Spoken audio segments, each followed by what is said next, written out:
حضور صلی اللہ علیہ وآلہ وسلم نے فرمایا، دو خصلتیں ایک مومن میں بیک وقت اکٹھی نہیں ہو سکتی: کنجوسی اور بدخلقی۔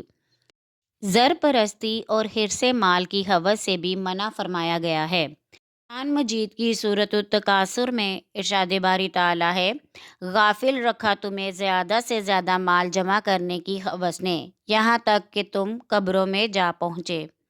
قرآن مجید میں سورہ ہمزہ میں آتا ہے، ہلاکت ہے ہر اس شخص کے لیے جو طعنے دیتا ہے، عیب جوئی کرتا ہے، اور جس نے مال جمع کیا اور اسے گن گن کر رکھتا ہے، اور وہ یہ خیال کرتا ہے کہ اس کے مال نے اسے لافانی بنا دیا ہے۔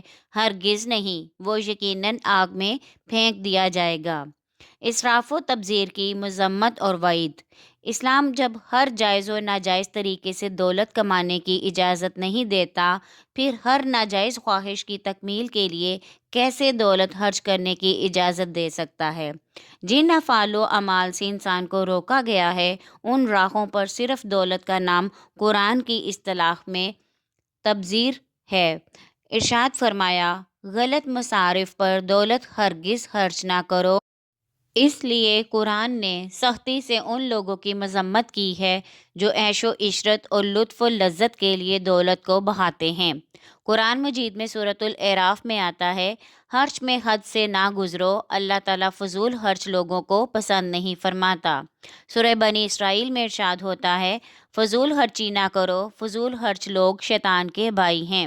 سورۃ المومن میں آتا ہے، بے شک اللہ تعالیٰ اسے ہدایت نہیں دیتا جو حد سے بڑھنے والا اور بہت جھوٹ بولنے والا ہو۔ قرآن مجید میں سورہ مومن میں ہی ایک دوسری جگہ ارشاد باری تعالیٰ ہے، اور یقیناً ہم سب کو لوٹنا ہے اللہ کی طرف، اور یقیناً حد سے گزرنے والے ہی جہنمی ہیں۔ سورۃ الشعراء میں ہے، اور حد سے بڑھنے والے کی پیروی نہ کرو۔ سورہ مومن میں آتا ہے، اسی طرح گمراہ کر دیتا ہے اللہ تعالیٰ اسے جو حد سے بڑھنے والا، شک کرنے والا ہوتا ہے۔ اقتصاد و اعتدال کی اہمیت۔ اللہ تعالیٰ نے مومنین کی صفات کا ذکر فرماتے ہوئے اس صفت کو بڑا ہائی لائٹ کیا ہے کہ وہ بخل و کنجوسی اور فضول خرچی سے اعراض کرتے ہیں، اور وہ راہ اعتدال اختیار کرتے ہیں۔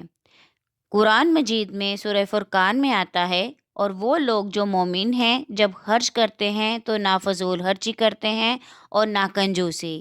ان کا خرچ کرنا اسراف، بخل کے مابین اعتدال سے ہوتا ہے۔ سورہ بنی اسرائیل میں آتا ہے، اور نہ بنا لو اپنے ہاتھ کو بندھا ہوا اپنی گردن کے ارد گرد، اور نہ ہی اسے بالکل کشادہ کرو، ورنہ تم بیٹھ جاؤ گے ملامت کیے ہوئے درماندہ۔ اس آیت کی گہرائی و گہرائی میں جایا جائے تو پتہ چلتا ہے کہ انسان کی عزت اور خوشحالی کا راز راہ اعتدال میں مضمر ہے۔ سورۃ القصص میں آتا ہے، طلب کر اس مال سے جو دیا ہے تجھے اللہ تعالیٰ نے آخرت کا گھر، اور نہ فراموش کر اپنے حصے کو دنیا سے، اور احسان کیا کرو غریبوں پر جس طرح اللہ تعالیٰ نے تجھ پر احسان فرمایا ہے، اور نہ ملک میں فتنہ و فساد کی خواہش کر۔ سورہ بقرہ میں آتا ہے، اے حبیب صلی اللہ علیہ وآلہ وسلم، وہ آپ سے پوچھتے ہیں کیا خرچ کریں، آپ فرما دیں جو تمہاری ضرورت سے زائد ہو خرچ کرو۔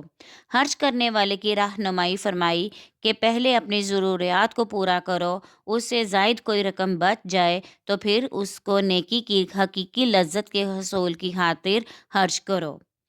ایک شخص رسول اللہ صلی اللہ علیہ وآلہ وسلم کے پاس سونے کا ایک انڈا لے کر آیا۔ عرض کی، یا رسول اللہ صلی اللہ علیہ وآلہ وسلم، میری طرف سے یہ صدقہ قبول فرمائیے۔ آپ صلی اللہ علیہ وآلہ وسلم نے اس سے منہ پھیر لیا، گویا قبول فرمانے سے اعراض کیا۔ وہ بار بار اصرار کرتا رہا، آپ صلی اللہ علیہ وآلہ وسلم منہ پھیرتے رہے۔ جب وہ باز نہ آیا تو آپ صلی اللہ علیہ وآلہ وسلم نے اس سے انڈا لے کر اس زور سے اسے زمین پر مارا کہ اگر وہ اسے لگ جاتا تو اس کا سر پھوٹ جاتا۔ پھر آپ صلی اللہ علیہ وآلہ وسلم نے اسلام کے جانصاروں کو راہ اعتدال اختیار کرنے کا حکم صادر فرمایا۔ تم میں سے کوئی شخص آتا ہے اور اپنا سارا مال خیرات کر دیتا ہے اور پھر لوگوں سے بھیک مانگنے لگتا ہے۔ صدقہ تو تب ہے جب احتیاج و ضرورت نہ ہو۔ اس طرح ایک اور مقام پر اعتدال اور میانہ روی کی اہمیت کو واضح فرمایا کہ جو راہ اعتدال اختیار کرے گا کبھی مفلس نہ ہوگا۔ اس ساری گفتگو کے بعد ذہن میں ایک سوال پیدا ہوتا ہے کہ جو دولت خرچ کرنی ہے اس کا مصرف کیا ہونا چاہیے۔ اس سلسلہ میں قرآن و حدیث کی رہنمائی کی ضرورت ہے۔ مصارف دولت، مصارف کا مطلب یہ ہوتا ہے کہ ہم نے اپنی یہ دولت جو ہے وہ کس کس جگہ پر کہاں کہاں خرچ کرنی ہے، اور وہ سب کچھ قرآن پاک میں کھول کر واضح طور پر بیان کیا گیا ہے۔ سورہ بقرہ کی اس آیت میں آپ کے سامنے بیان کر رہی ہوں۔ نیکی یہی نہیں کہ نماز میں پھیر لو تم اپنے رخ مشرق کی طرف اور مغرب کی طرف، بلکہ نیکی کا کمال تو یہ ہے کہ کوئی شخص ایمان لائے اللہ پر اور روز آخرت پر اور فرشتوں پر اور کتاب پر اور سب نبیوں پر، اور دے اپنا مال اللہ کی محبت سے رشتہ داروں اور یتیموں اور مسکینوں اور مسافروں اور مانگنے والوں کو، خرچ کرے غلام آزاد کرنے میں۔ اللہ کی راہ میں تمہارے مال کے خرچ کے مستحق وہ ہیں جو روکے گئے ہیں اللہ کی راہ میں، نہیں فرصت ملتی انہیں روزی کمانے کے لیے زمین میں چلنے پھرنے کی۔ جاہل خیال کرتا ہے کہ یہ مالدار ہے ان کے سوال نہ کرنے کی وجہ سے۔ اے حبیب صلی اللہ علیہ وآلہ وسلم، آپ انہیں ان کی شکل و صورت سے پہچانتے ہیں۔ یہ لوگوں سے لپٹ کر نہیں مانگتے، جو کچھ تم خرچ کرو گے اپنے مال سے بس یقیناً اللہ تعالیٰ اسے خوب جانتا ہے۔ قرآن مجید میں سورۃ الدہر میں ارشاد باری تعالیٰ ہے، نیک لوگ اللہ کی محبت میں کھانا کھلاتے ہیں مسکین، یتیم اور قیدی کو، اور کہتے ہیں کہ ہم محض اللہ کی خوشنودی کے لیے تمہیں کھلاتے ہیں اور تم سے کسی بدلے یا شکریہ کے خواہش مند نہیں۔ قرآن مجید میں سورۃ المعارج میں آتا ہے، خوش قسمت اور جنتی وہ لوگ ہیں جن کے مالوں میں ایک طے شدہ حصہ مدد مانگنے والوں اور محروم کے لیے ہے۔ سورۃ البقرہ میں ارشاد باری تعالیٰ ہے، اے حبیب صلی اللہ علیہ وآلہ وسلم، وہ آپ سے پوچھتے ہیں کہ کیا خرچ کریں، فرما دے کہ جو کچھ خرچ کرو اپنے مال سے تو اس کے مستحق تمہارے ماں باپ ہیں اور قریبی رشتہ دار ہیں اور یتیم ہیں اور مسکین ہیں اور مسافر ہیں، اور جو نیکی تم کرتے ہو بلا شبہ اللہ اسے جانتا ہے۔ حضور صلی اللہ علیہ وآلہ وسلم نے فرمایا، آدمی اپنی بیوی پر خدا کی رضا کے لیے جو کچھ خرچ کرتا ہے یہ اس کی طرف سے صدقہ ہے۔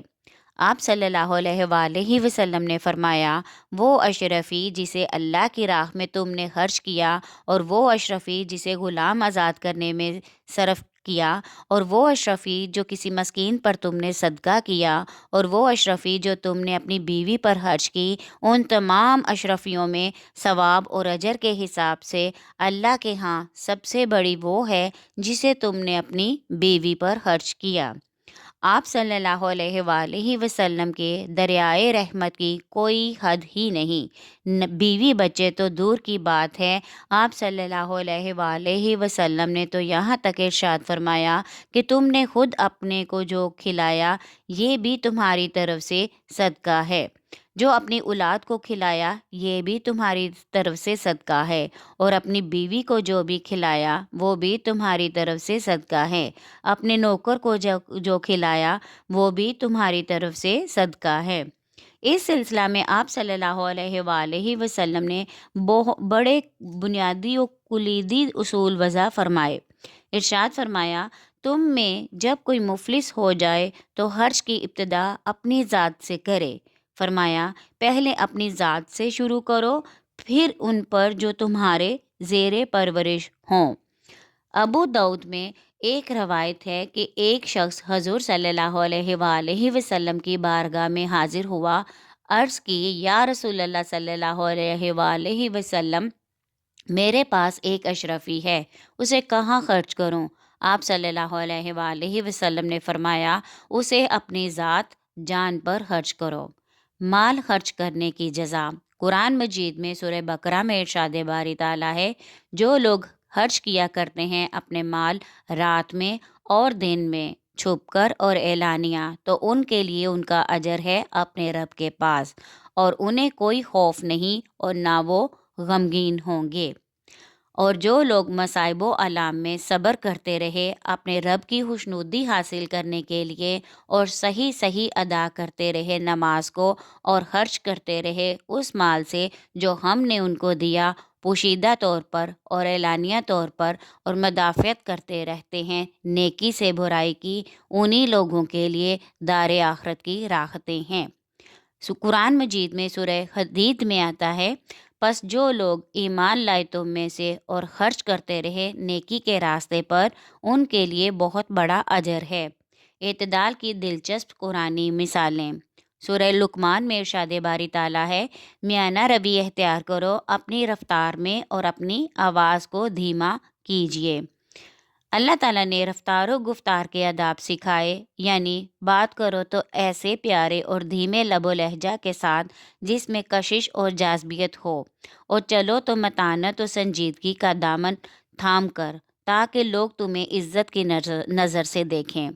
قرآن مجید میں بنی اسرائیل میں ارشاد باری تعالیٰ ہے، اور نہ تو بلند آواز سے نماز پڑھو اور نہ بالکل آہستہ پڑھو، اور تلاش کرو ان دونوں کے درمیان معتدل راستہ۔